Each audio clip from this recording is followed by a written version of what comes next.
বাংলাদেশে কোরআনের পাওয়ার আছে। কোরআনের হক কথা সবচাইতে যিনি বেশি বলেছেন আল্লামা সাইদি হুজুর, বিনা দোষে তাকে 13 বছর জেলখানায় বন্দি করে রাখছে। ধরে কোন কথা ঠিক কিনা? এটাই তো কোরআনের পাওয়ার।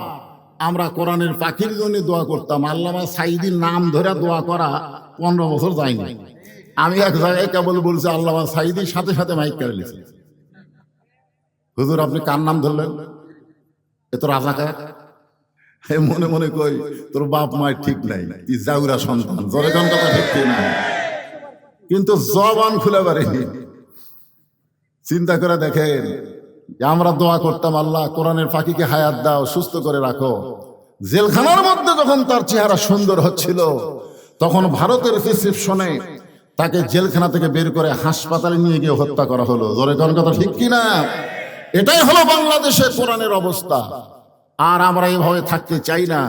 আগামীতে আমরা আল্লাহর কোরআন চাই। জোরে কোন কথা ঠিক কিনা? হ্যাঁ, এই কোরআনটা আসলে কেমন এখনো বাংলার মুসলমান দেখে নাই। আগামীতে একটু দেখার চিন্তা করতেছে, আগামীতে একটু দেখার চিন্তা করতেছে। এতদিন তো আবু জেহেলের মতন শুনলাম, কিন্তু আসলে কোরআন ধরলে আমাদের কি রকম চেহারা হবে, আমাদের চরিত্র কেমন হবে, আমরা কেমন মানুষ হব, এটা নিজের চোখে দেখার জন্য হযরত ওমর মক্কার অলি গলি ঘুরতেছেন যে আল্লাহর কোরআনটা দেখতে কেমন। আজকে আপনারা কোরআন শুনতে আইছেন, কিন্তু আমি আজকে আপনাদেরকে আল্লাহর কোরআন দেখাবো। আপনারা কি কোরআন দেখবেন? খালি শোনা যাবেন না দেখা লাগবে? কারা কারা আল্লাহর কোরআন দেখবেন? 2 হাত তুলে একটু আল্লাহকে দেখান তো। লিল্লাহে তাকবীর। হাত নামান। মাশাআল্লাহ, সারা জীবন খালি শুনাই গেলাম। আজকে একটু আল্লাহর কোরআন দেখি তো, কোরআনটা কি। যে রাখালকে আল্লাহ তাআলা খালার বাড়িতে রাখালি করত, সেই রাখাল ওমরকে আল্লাহ তাআলা এই কোরআনের কারণে অর্ধ পৃথিবীর খলিফা বানাইছে। তার মানে কোরআনের ক্ষমতা আছে। এই জন্য হযরত ওমর আল্লাহর কোরআনকে নিজের চোখে দেখার জন্য মদিনার অলি গলি ঘুরতেছেন। হঠাৎ হযরত ওমর দেখতে পায় বিস্তীর্ণ মরুভূমির মধ্যে একজন রাখাল উট আর দুম্বা চড়ায়। হযরত ওমর আল্লাহর কোরআনকে দেখার জন্য রাখালকে সালাম দিলেন, আসসালামু আলাইকুম রাখাল ভাই, আমার পেটে ক্ষুধা লাগছে, আমি উটের 1 পেয়ালা দুধ চাই। রাখাল মুস্কি মুস্কি হাসতেছে।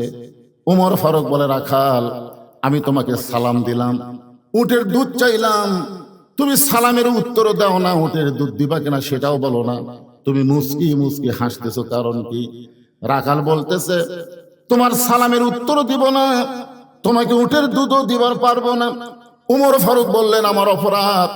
রাখাল বলে, তোমার অপরাধ হলো আগে তোমার পরিচয় দাও। তুমি কে? আগে তোমার পরিচয় দাও। ওমর ফারুক চিন্তায় পড়ে গেলেন, আমি আল্লাহর কোরআন দেখার জন্য ছদ্মবেশ ধারণ করছি, আর এই সময় যদি আমার পরিচয় দেই তাহলে তো গুমুর ফাঁস হয়ে যায়। ওমর ফারুক এই চিন্তা যখন করতেছে, সঙ্গে সঙ্গে আল্লাহর কোরআন সামনে এসে বলতেছে, ওমর রাখাল যখন তোমার পরিচয় চাইছে, তুমি আসল পরিচয় দাও।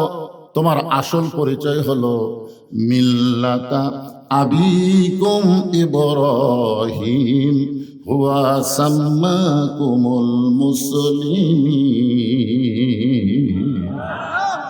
এখানে যারা আমরা বসে আছি, যারা কোরআন দেখব, এই কথার সাথে কি আপনারা একমত? কোরআনের এই কথার সাথে কি একমত? আল্লাহ বলতেছেন তোমাদের জাতির পিতার নাম হলো ইব্রাহিম। এই কথা কে বলতেছে? আল্লাহ বলতেছে তোমাদের জাতির পিতার নাম হলো ইব্রাহিম, হুয়া সাম্মাকুমুল মুসলিমিন, যিনি তোমাদের নাম রেখেছে মুসলমান। তাহলে আল্লাহ কোরআনে বলতে পারত যে মাওলানা হয়ে মরো, এমপি হয়ে মরো, মন্ত্রী হয়ে মরো, প্রধানমন্ত্রী হয়ে মরো। এ কথা আল্লাহ তো বলে নাই। আল্লাহ বলেছে লা তামুতুন্না ইল্লা ওয়া আনতুম মুসলিমুন, মুসলমান না হয়ে মরো না। এর মানে বোঝা গেল আমাদের পরিচয় হলো আমরা মুসলমান। জোরে বলেন আমরা কি? আমি যেই বলবো আমাদের পরিচয় কি, যারা বলবেন না, আপনার বাম কান্দের আর ডান কান্দের ফেরেশতা আল্লাহর কাছে খাড়া হয়ে থাকবে যে আল্লাহ এই যে কথা কিছুই কয় না, তা আল্লাহ বলতেছে বক্তা তখন পরিচয় জানবার চাইলো মুসলমান, যারা মুসলমান শব্দ উচ্চারণ করেনি, ওই আসলে মুসলমানের মধ্যে মুনাফিক, ধানের মধ্যে ধানিয়া ঘাস। জোরে কোন কথা ঠিক কিনা? আমাদের পরিচয় কি? আরো জোরে জোরসে বলুন মাশাআল্লাহ।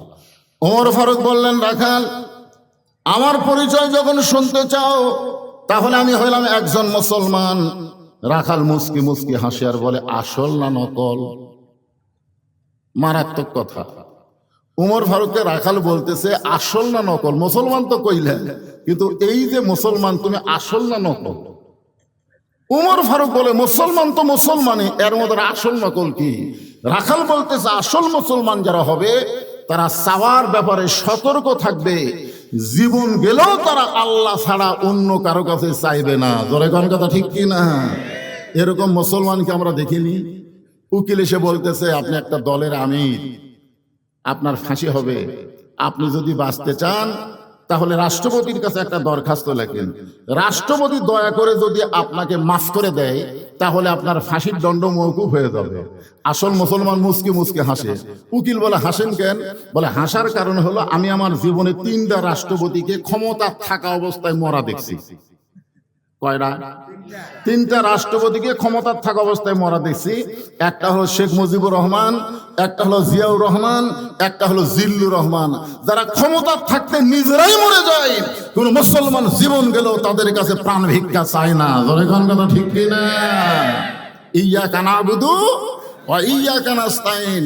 আমরা গোলামি করি কার? তাহলে সাহায্য চাই কার কাছে? আল্লাহ ছাড়া কোনো বাবার কাছে? দয়াল বাবা খালি কয় না, দুঃখে থাকে গাড়ি যায় না। আমার দয়াল বাবার দরবারেতে কেউ ফিরে না খালি হাতে।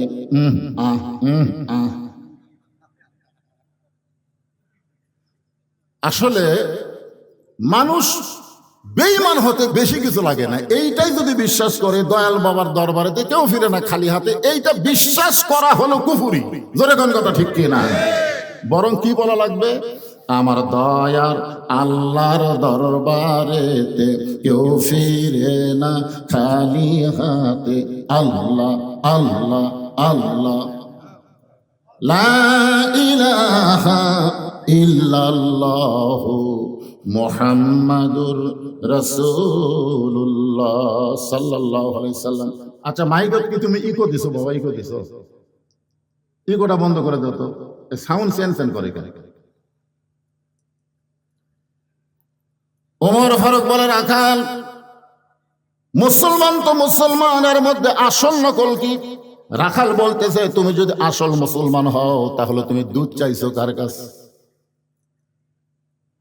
যেই বলছে তুমি দুধ চাইছো কার কাছে, ওর চমকে উঠে বলে, আল্লাহর কোরআন যখন দুনিয়াতে চালু থাকে, উমর যদি ভুল করে একটা রাখাল পর্যন্ত সেই ভুল ধরবার পারে। আপনাদের মন্ডলপাড়া মসজিদে আল্লাহর কোরআন চালু আছে, আছে না নাই? আল্লাহর কোরআন চালু থাকার কারণে ইমাম যদি আসরের 3 রাকাত নামাজে বসে, সাধারণ একজন অটো ভ্যানওয়ালা 4 রাকাতে নামাজ পড়তেছে, ওই আল্লাহু আকবার আল্লাহু আকবার কি গান কয়বার বৈঠক হয়? 2 রাকাতের পরে একটা, 4 রাকাতের পরে একটা। কিন্তু ইমাম বসেছে কয় রাকাত পর? 3 রাকাত পরে বসেছে, সামনে কাতার মুসল্লি করে কোনো খেয়াল নাই, ওই 4 নম্বর কাতার থেকে আল্লাহু আকবার কইছে। ইমাম মনে মনে বলতেছে, তুই যতই লোকমা দে আমি উঠব না, আমি 41 সালের আগে উঠব না। এই মনে করে ইমাম যদি বসেই থাকে স্বৈরাচারী হয়ে, আপনারা বলেন তো মসজিদের মুসল্লি ইমামের পক্ষে না ভ্যানালার পক্ষে যাবে? তার মানে বোঝা গেল মসজিদে ইমামের আইন চলে না, মসজিদে আল্লাহর আইন চলে। আল্লাহর আইন যখন চালু হবে তখন দুনিয়ার কোনো মানুষ ইচ্ছা মতো চলতে পারবে না। জোরে কোন কথা ঠিক কিনা? তুমি যত বড় নেতা হও আর যত বড় খেতা হও। ওমর ফারুক চমকে উঠছে, সর্বনাশ।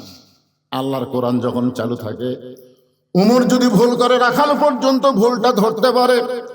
ওমর ফারুক চোখের পানি বের করে বলতে, রাখাল ভাই আসলে চাওয়ার ব্যাপারে আমার ভুল হয়ে গেছে। রাখাল বলতেছে, ভুলটা যখন স্বীকার করছো তাহলে আল্লাহ তোমাকে তওবা করার সুযোগ দিয়েছে। এখন যেই দলের মেম্বার থেকে চেয়ারম্যান থেকে এমপি মন্ত্রী পর্যন্ত সবাই পলায়া যায়, এমনকি জাতীয় মসজিদের খতিব পর্যন্ত পলায়। এতদিন পর্যন্ত আমরা সেই দল করে ভুল করেছি, সেখান থেকে ফিরে আসার রাস্তা আছে না নাই? জোরে কোন আছে না নাই? ওই দল যারা করেন তারা ভুল স্বীকার করেন যে আল্লাহ আমরা ভুল করছি, যে নেতাকে বলেছি আমার নেতার চরিত্র ফুলের মতন পবিত্র, নামাজ পড়েনি এক ওয়াক্ত, আজকে ঠেলাত পড়ে সেই নেতা পলে গেল। আমরা এখন করি কি? আমরা এখন ভুল স্বীকার করে আমরা তওবা করব। তওবা শব্দের অর্থ হলো ফিরে আসা। রাখাল বলতেছে পথিক ওমর ফারুককে বলতেছে, ভুলটা যখন স্বীকার করেছো তাহলে আল্লাহ তোমাকে তওবা করার সুযোগ দিয়েছে। ওমর ফারুক বলে, রাখাল ভাই তাহলে আমি তওবা করতেছি। রাখাল বলে, তুমি মূর্খ মানুষ, তুমি তওবা কেমনে করবা? ওমর ফারুক বলে, আমি মূর্খ তোমার কে কইছে? বলে, চাওয়ার ব্যাপারে যারা সতর্ক থাকে না তারাই হলো দুনিয়ার সবচাইতে বড় মূর্খ। বরং আমি তওবা করাই, তুমি আমার সঙ্গে তওবা পড়ো। এবার রাখাল হযরত ওমরকে তওবা পড়াচ্ছেন, আমার সঙ্গে সবাই পড়েন আস্তাগফিরুল্লাহ। আচ্ছা, তওবা করতে কি কোনো সমস্যা আছে?